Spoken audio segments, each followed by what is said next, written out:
Hello everyone, today I'll show you how to change the VSync settings in Where Winds Meet.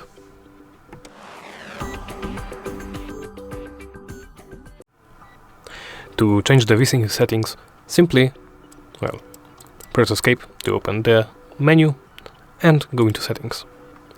In settings, go into the display section. Here, look for VSync. Here you can disable or enable it. Disabling it will unlock FPS limit. Here you can limit your FPS between 30, 60 and 120, all or unrestricted frames per second. And well, that's about it. Thank you for watching, and please remember to like, comment and subscribe, as it helps our channel greatly.